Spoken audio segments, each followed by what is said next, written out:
আসসালামু আলাইকুম ওয়া রাহমাতুল্লাহি ওয়া বারাকাতুহু। প্রিয় ভিউয়ার্স, আশা করি সবাই ভালো আছেন। স্টপ টর্চার বিডি 2.0 চ্যানেল থেকে আমি খান রেজাউল ইসলাম রেজা সবাইকে আন্তরিক শুভেচ্ছা ও অভিনন্দন জানিয়ে আজকের পর্বটি শুরু করছি। আজকের পর্বের যে ভিডিও, সেই ভিডিওর মূল বিষয় হচ্ছে জমি ক্রয় করার সহজ পদ্ধতি। এই পদ্ধতিতে যদি আপনি জমি ক্রয় করেন তাহলে আপনার কিন্তু প্রিএমশন মামলা খেতে হবে না, কোনো ঝই ঝামেলার মধ্যে পড়তে হবে না, বা জমি কোনোদিনই ছেড়ে দিতে হবে না, দখল ছাড়তে হবে না। এই বিষয়টি নিয়ে বিস্তারিতভাবে আলোচনা করব, তাই ভিডিওটি না টেনে সম্পূর্ণ ভিডিওটি দেখার জন্য অনুরোধ রইল। আর ভিডিওটি দেখার পরে যদি ভালো লাগে, মন চায় লাইক কমেন্টস করবেন, শেয়ার করবেন। আর আমাদের চ্যানেলটি যদি ভালো লাগে, আমাদের পরিবারের সদস্য হতে চান, তাহলে চ্যানেলটি সাবস্ক্রাইব করে পাশে থাকা বেল বাটনটি অন করে দিয়ে আমাদের সাথেই থাকুন। প্রিয় ভিউয়ার্স, আমরা যখন এক খণ্ড জমি ক্রয় করি, আমাদের সমাজে অনেকেই যারা এই গ্রহীতা, তারা কিন্তু হরেক রকমের কিন্তু ভুল ত্রুটি করে থাকে। আর যার ফল কিন্তু খুব খারাপ হয়, তার মাসুল হিসাবে কিন্তু পরবর্তীতে সেই জমি ছেড়ে দিতে হয়, দলিল বাজেয়াপ্ত হয়ে যায় এবং পরবর্তীতে মামলা মকদ্দমায় জড়ায় যেতে হয়। তাই এই পদ্ধতিটি যদি আপনি অবলম্বন করেন তাহলে কোনোদিন আপনার মামলা মকদ্দমায় পড়তে হবে না, আদালতের বারান্দা পর্যন্ত আপনাকে যেতে হবে না, এবং কোনো ব্যক্তি এসে বলবে না যে এই সম্পত্তি আমার। তার মধ্যে সর্বপ্রথম যখন আমরা জমি ক্রয় করব, তখন যিনি দাতা, যার কাছ থেকে সম্পত্তি ক্রয় করব, সেই সম্পত্তিটি দেখতে হবে যে সেই সম্পত্তি সুনির্দিষ্টভাবে দৃষ্টিগোচর কিনা। অর্থাৎ আমি বোঝাতে চাইছি যে যেই ব্যক্তি সম্পত্তি বিক্রি করবে, তার সেই সম্পত্তি তার দখলে আছে কিনা। যদি তার দখলে থেকে থাকে তাহলে সেই দখলটা কিন্তু সর্বপ্রথমে আপনাকে দেখে নিতে হবে, এবং সেই সম্পত্তিতে তার নিজস্ব কোনো স্থাপনা সহ তিনি যে দখলে আছেন সেই প্রমাণটি তিনি দিতে পারেন কিনা। দ্বিতীয় নাম্বার হচ্ছে এই সম্পত্তিটি যে তার নিজের, এবং তিনি যে এই সম্পত্তি বিক্রি করার অধিকার রাখেন, সেই বিষয়টি কিন্তু আপনার নিশ্চিত হতে হবে। এলাকাবাসীর কাছে আপনি শুনতে পারেন, অথবা তার কাছ থেকে আপনি কাগজপত্র নেবেন। তো কাগজপত্র নেওয়ার সময় আপনাকে প্রথমে বুঝতে হবে যে এই যে দাতার কাছ থেকে সম্পত্তি ক্রয় করবেন, এই দাতা কি খতিয়ান মূলে মালিক নাকি দলিল মূলে মালিক। যদি দলিল মূলে মালিক হয়ে থাকে তাহলে তিনি দুইটি পদ্ধতিতে মালিকানা পেতে পারেন। এক নাম্বার হচ্ছে তিনি ক্রয় সূত্রে মালিক, সেজন্য তার কাছে একটি দলিল আছে, অথবা তিনি ওয়ারিশ সূত্রে সম্পত্তি পেয়েছেন, সেই ওয়ারিশ সূত্রে সম্পত্তি পাওয়ার পরে তার নামে একটি আপোষ বন্টননামা দলিল হয়েছে, সেই দলিলটি। এই দুটি দলিল কিন্তু আপনাকে কিন্তু দেখে শুনে বুঝে কিন্তু সামনের দিকে আগাতে হবে। তা আমরা ধরে নিলাম তিনি ক্রয় সূত্রে মালিক। তো ক্রয় সূত্রে মালিক হলে তিনি কিন্তু সেই একটি দলিল, যে দলিলটির মূলে দাতা মালিকানা পেয়েছিলেন, সেই মালিকানার সে দলিলটির একটি ফটোকপি কিন্তু আপনাকে নিতে হবে। দ্বিতীয় নম্বরে হচ্ছে এই দলিলের সাথে যে বায়া দলিলগুলি আছে, 25 বছরের ইতিহাস যে তফসিলে লেখা থাকে, দলিলের তফসিলে, সেই তফসিল বর্ণিত 25 বছরের যে ইতিহাস, সেই ইতিহাসের জন্য পিছনের যে দাতার যে বায়া দলিলগুলি আছে, সেই বায়া দলিলগুলিও কিন্তু আপনি সংরক্ষণে নেবেন ফটোকপি।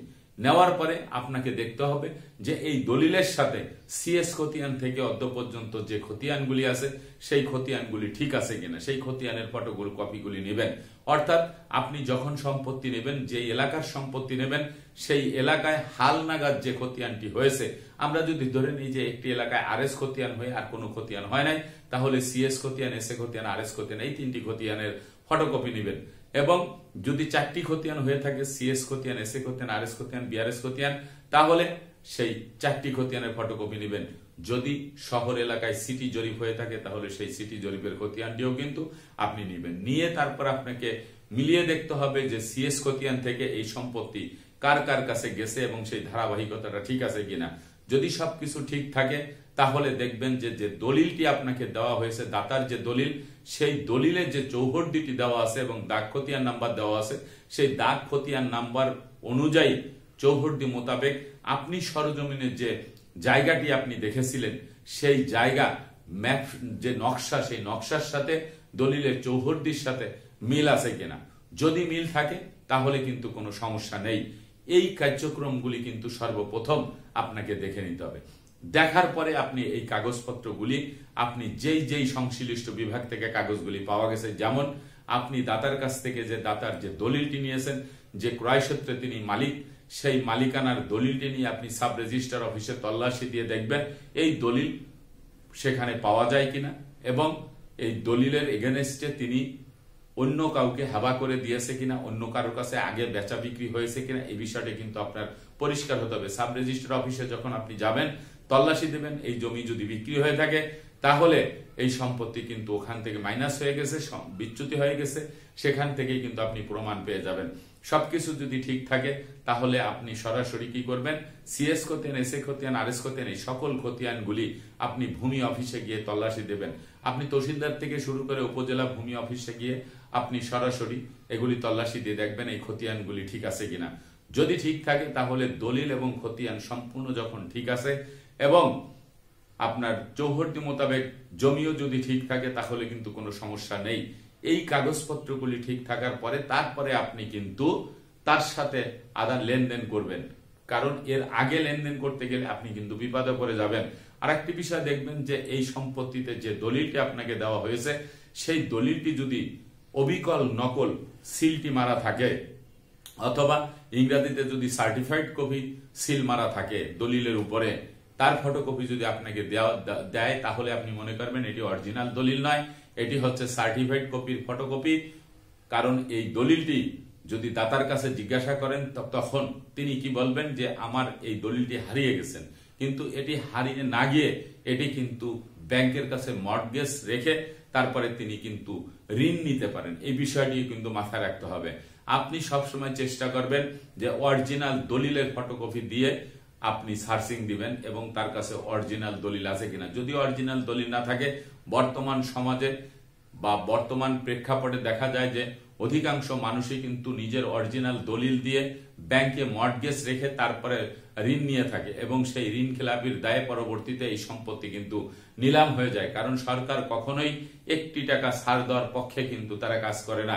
আপনার কাছে যদি 1 টাকা ঋণ থাকে 1 টাকা ঋণ কিন্তু উত্তোলন করে নিতে দেবে এবং তার জন্য জমি যদি নিলাম করতে হয় তা নিলাম করে দেবে। তো আপনি টাকা দিয়ে সম্পত্তি ক্রয় করে আপনি কেন এই ঝই ঝামেলার ভিতরে যাবেন?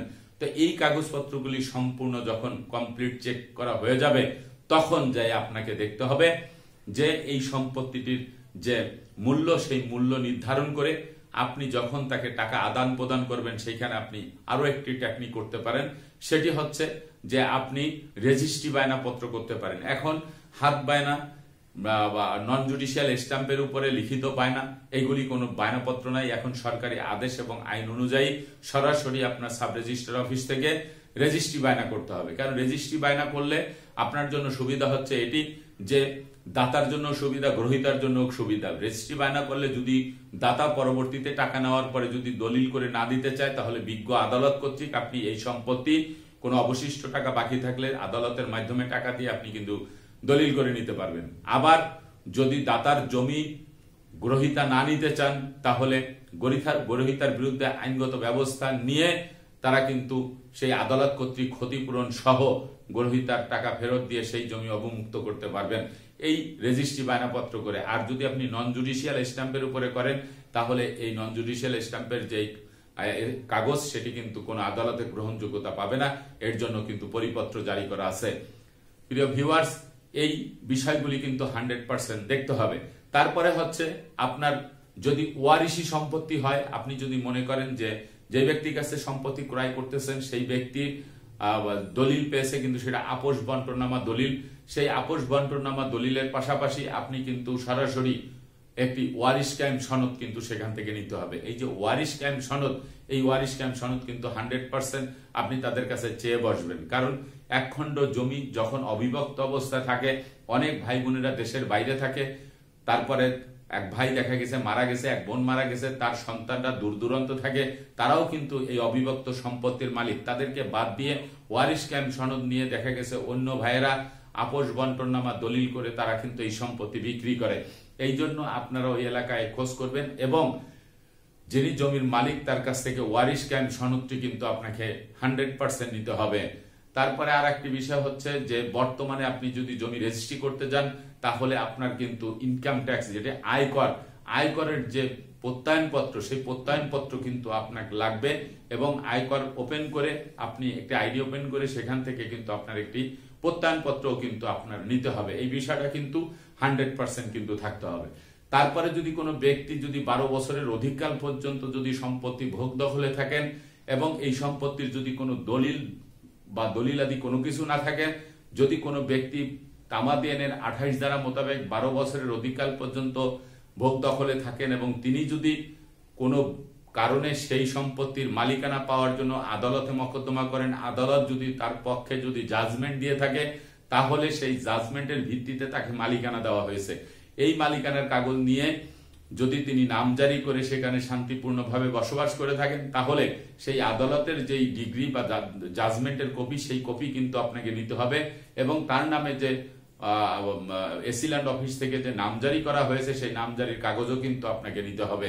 আমি এক একটি ধাপের কথা কিন্তু এক একভাবে বুঝিয়ে বলছি। ওয়ারিশ সম্পত্তি হলে ওয়ারিশ কায়েম সনদ সহ, আপোষ বন্টননামা দলিল সহ আপনাকে কিন্তু সম্পত্তি ক্রয় করতে হবে।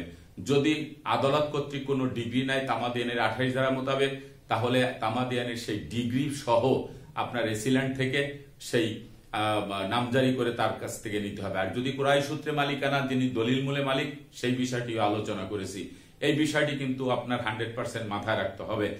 যদি জমিতে সিএস খতিয়ান থেকে এসএ খতিয়ান, আরএস খতিয়ান, বিআরএস খতিয়ান পর্যন্ত কোনো কাগজ যদি ভুল ত্রুটি হয়ে থাকে, কোনো দলিলাদি অর্থাৎ রেকর্ড খতিয়ান নিয়ে যদি কোনো মামলা মকদ্দমা হয়ে থাকে, সেটি যদি সংশোধনে এসে থাকে, তাহলে সেই সংশোধনের যে আদালতের যে কপিটি, সেই কপিটি আপনাকে দেখতে হবে। কারণ এর বিরুদ্ধে আবার কোনো আপিল করা হয়েছে কিনা সেই বিষয়টি নিশ্চিত করার জন্য। কারণ আমাদের দেশে যে সম্পত্তি বা ভূমি, এই ভূমি নিয়ে কিন্তু প্রচুর সমস্যা। অনেক সম্পত্তি ভিপি খতিয়ানে বসে আছে গিয়ে, তারপর অর্পিত সম্পত্তি হিসেবে খাস খতিয়ান 1 খতিয়ানে গেছে, 1 খতিয়ানে গেছে। এইগুলি কিন্তু আপনাদের 100% যিনি সম্পত্তি ক্রয় করবেন তার সরজমিনে গিয়ে এগুলি তল্লাশি দিয়ে দেখতে হবে। যখন দেখবেন নিট অ্যান্ড ক্লিন, পরিষ্কার ভাবে জমি আপনার দিকে তাকিয়ে আছে, কাগজপত্র আপনার চকচক করতেছে, তাহলে কিন্তু আপনার এই সম্পত্তি নিতে কোনো সমস্যা নেই। তারপরে গিয়ে আপনি একটি দলিল সম্পাদন করবেন। এই দলিল সম্পাদনের সময় আপনাদের সাথে যে চুক্তিপত্র হয়েছে, সেই চুক্তিপত্র মোতাবেক আপনারা একটি দলিল সম্পাদন করবেন। এই দলিল সম্পাদন করার সময় 100% মনে রাখবেন, আপনি যে মানচিত্র অনুযায়ী যেই জমিটি সর্বপ্রথমে দেখেছিলেন, ম্যাপ মোতাবেক সেখানে চৌহদ্দি যারা আছে, ডাইন পাশে কে, বাম পাশে কে, সামনে কে, পিছনে কে, এই যে চৌহদ্দি, এই চৌহদ্দিটা কিন্তু আপনি ফিতা দিয়ে মেপে দেখবেন কত ফিট বাই কত ফিট। এই বিষয়টা কিন্তু দলিলে কিন্তু সেই সম্পাদিত দলিলের ভিতরে কিন্তু উল্লেখ করতে হবে এবং এই স্কয়ার 4 বাহুতে কারা কারা বসবাস করতেছে তাদের নাম কিন্তু সেইখানে উল্লেখ করতে হবে এবং বাংলায়ও কিন্তু লিখতে হবে যে পূর্ব পাশে কে আছে, উত্তর পাশে কে আছে, পশ্চিম পাশে কে, দক্ষিণ পাশে কে, এটা লিখতে হবে। যদি প্রসিদ্ধ কোনো বস্তু বা কোনো রাস্তাঘাট থাকে তাহলে সেটাও কিন্তু সেখানে উল্লেখ করতে হবে। তারপরে আপনার সে পরিধিটা মেপে তারপরে চৌহদ্দি দিতে হবে এবং সবচেয়ে যে গুরুত্বপূর্ণ বিষয়টি, সেই বিষয়টি হচ্ছে আপনি কয় দাগে সম্পত্তি নিচ্ছেন এবং আপনাকে কয় দাগে ভোগ দখলে দিচ্ছে। আপনি যে জমিটি দেখেছেন সেইটি যদি একটি দাগে হয়, তাহলে একটি দাগেই কিন্তু আপনি দলিলে উল্লেখ করবেন। আর যদি আপনাকে 2টি দাগ উল্লেখ করে এক দাগে ভোগ দেখালে দেয়, তাহলে কিন্তু আপনি সমস্যায় পড়ে যাবেন। আপনার সবচেয়ে বড় যে সমস্যাটি আমাদের সমাজে বর্তমানে, একের অধিক দাগে জমি বিক্রয় করে একটি দাগে ভোগ দখল দিয়েছে এবং যিনি সম্পত্তি ক্রয় করেছে তিনি এখন পাগলের মতো হন্য হয়ে ঘুরতেছেন। এই জন্য আপনি দেখবেন যে আপনার যে জমিটা দেখানো হয়েছে সে ম্যাপের ভিতরে সেটিকে 1 দাগ নাকি 2 দাগ। যদি 2 দাগ হয়ে থাকে, 2 দাগের যদি দখল উনি থেকে থাকে, তাহলে 2 দাগ দিয়ে নিয়ে আপনি সেই দখল মোতাবেক আপনি একটি প্লটে আপনি বসবাস করতে পারবেন। কিন্তু দেখা গেল যে আপনাকে যেটি দিয়েছে সেই দাগে মাত্র সম্পত্তি আছে 5%, আপনার কাছে বিক্রি করতেছে 10%, পাশাপাশি আরেকটি দাগ দিয়ে অন্য একটি জায়গায় 5% দিয়েছে, তাহলে সমস্যা হবে। এই সম্পূর্ণ বিষয়গুলি কিন্তু আপনার নজরে আসতে হবে। এই সম্পাদিত যে দলিল, এইটি সম্পূর্ণভাবে দেখবেন। যদি আপনার বুঝতে সমস্যা হয়, আপনি লেখাপড়া না জানেন, তাহলে আপনার একজন বিশ্বস্ত ব্যক্তি দ্বারা আপনি দাতার যে দলিল আছে সেই দলিল এবং আপনার সম্পদের দলিল সাথে মিলিয়ে দেখবেন সবকিছু ঠিক আছে কিনা। তারপর আরো একটি কথা বলবো, সেটি হচ্ছে দাতার দলিলের ভিতরে অনেক সময় ভুল থাকে। এই ভুলের কারণে দাতা অনেক সময় জমি বিক্রি করে দেয়। এটি যদি হয়, তাহলে আপনি সেই সিএস খতিয়ান থেকে সম্পূর্ণভাবে অদ্য পর্যন্ত আপনি এই দলিলের ইতিহাস মোতাবেক দেখবেন যে জমি যতটুকু আপনি ক্রয় করতেছেন মানচিত্র বা ম্যাপ অনুযায়ী বা নকশা অনুযায়ী সেটি ঠিক আছে কিনা এবং খতিয়ান নাম্বার, দাগ নাম্বার ঠিক আছে কিনা। দেখার পরে যদি মনে করেন ওকে সবকিছু কমপ্লিট, তারপরে কিন্তু আপনি যাবেন, এইটা কিন্তু জমা দিবে। আপনার যে মোহরি থাকবে সেই মোহরি কিন্তু কাগজপত্র সবকিছু সাব রেজিস্ট্রার মহোদয়ের কাছে জমা দিবে। এই জমা দেওয়ার সময় আপনি কিন্তু একটু টেকনিক করে একটি সার্টিফাইড কপি ফটোকপি করে রাখবেন সম্পাদিত হয়ে যাওয়ার পরে। অর্থাৎ আমি যে সম্পাদিত দলিলের কথা বলছি সেটি হচ্ছে দাতা গ্রহীতা এবং সাক্ষী সহ শনাক্তকারী সহ যখন স্বাক্ষর হয়ে যায় দলিল, একমাত্র বাকি থাকে শুধু সাব রেজিস্ট্রার তার বৈধ সিল এবং বৈধ স্বাক্ষর দেওয়া বাকি থাকে। এই সাব রেজিস্ট্রারের স্বাক্ষরের আগ পর্যন্ত যে সাক্ষী এবং শনাক্তকারী দাতা গ্রহীতা সবাই মিলে যে দলিলটার উপরে স্বাক্ষর করলো এর একটি ফটোকপি কিন্তু আপনি রেখে দিবেন। তারপরে সেটি সাব রেজিস্ট্রার অফিসে সাবমিট করার পরে সাব রেজিস্ট্রার কি করবে, সেটিকে নথি করে তিনি লিস্টেড করবেন, তার নিজের কাছে রাখবেন এবং ক্লার্কের কাছে পাঠিয়ে দেবেন এবং ক্লার্কের কাছে পাঠিয়ে দেওয়ার পরে আপনাকে একটা টিকিট দিয়ে দেবে। এই টিকিটটি কিন্তু আপনি সুন্দরভাবে হেফাজতে রাখবেন। যেহেতু এখন আমাদের তথ্য প্রযুক্তির জামানা, সবার কাছে স্মার্টফোন আছে, অনেকের ঘরে কিন্তু ল্যাপটপ আছে, অনেকের ঘরে কম্পিউটার আছে। আপনারা ছবি তুলে কম্পিউটারে একটি ফাইল ওপেন করে সেখানেও কিন্তু এটি রেখে দিতে পারেন। কোনো কারণবশত যদি এটি হারিয়ে যায়, টিকিটটি যদি নষ্ট হয়ে যায়, যাতে করে আপনারা ওখান থেকে একটি প্রিন্ট করে এনে আপনাদের শিডিউল টাইম মোতাবেক আপনারা সাব রেজিস্ট্রার অফিস থেকে আপনারা সেই দলিলটি কিন্তু উত্তোলন করতে পারবেন। তো যথাসময়ে আপনি যখন দলিলটি পেয়ে যাবেন, এই দলিলটি পাওয়ার পরে আপনি এই দলিলটি নিয়ে সরাসরি এসিল্যান্ড অফিসে সকল কাগজপত্র দিয়ে অনলাইনে ইনামজারির জন্য আবেদন করবেন এবং ইনামজারি করা হয়ে গেলে আপনার সকল কাগজপত্র কিন্তু ঠিক হয়ে গেল এবং এই ইনামজারি সহ যে কাগজপত্রগুলি আপনি পেলেন এই কাগজপত্রগুলি মূল যে কাগজপত্র সেটি একটি ফাইলবন্দি করবেন, আরেকটি ফটোকপি আপনি ফাইলবন্দি করে দুই জায়গায় রেখে দেবেন। এইভাবে যদি আপনি আপনার কাগজপত্র এবং জমি গ্রহণ করেন তাহলে পরবর্তীতে কিন্তু কোনো সমস্যা হবে না। তবে আরো একটি কথা বলতে ভুলে গেছি, সেটি হচ্ছে যদি ওয়ারিশি সম্পত্তি হয় তাহলে অবশ্যই আপনি কিন্তু দাতার যদি যতটুক সম্পত্তি বিক্রয় করার কথা ততটুক যদি তিনি বিক্রিও করেন তাহলেও আপনি কিন্তু সবাইকে নোটিশ করবেন। অর্থাৎ মৌখিকভাবে হলো আপনি তাদেরকে বলবেন যে এই সম্পত্তিটি উনি বিক্রি করতেছে, এই সম্পত্তিটি আমি ক্রয় করতেছি। তা না হলে অনেকে কিন্তু প্রিয়াম্পশন মামলা দিয়ে থাকে, অনেকে কিন্তু এটা ঝামেলা করে। এই বিষয়টি জানার জন্য আপনাকে একটু তদন্ত করে নিতে হবে। প্রিয় ভিউয়ার্স, এই সাবজেক্টটি অনেক বড় একটি সাবজেক্ট, তারপর আমি চৌম্বকীয় যতটুকু বিষয় আপনাদেরকে জানালাম এই বিষয়গুলি 100% কিন্তু আপনারা মাথায় রাখবেন। ওয়ারিশি সম্পত্তিতে ওয়ারিশ কায়েম সনদ গুরুত্বপূর্ণ একটি বিষয়, এটি দেখবেন।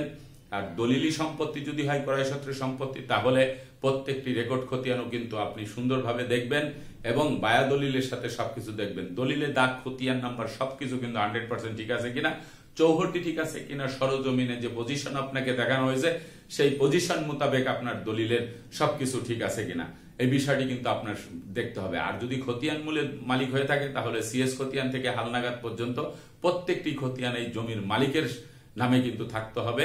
যৌথ হলে নিজের নামে নাম জারি করতে হবে আপোষ বন্টনামা দলিল মারফত। প্রিয় ভিউয়ার্স, আজকের মতো ভিডিওটি এখানেই শেষ করব। আগামীতে দেখা হবে অন্য কোনো ভিডিও নিয়ে। সে পর্যন্ত সবাই ভালো থাকবেন, সুস্থ থাকবেন আর আমার জন্য দোয়া করবেন। আল্লাহ হাফেজ।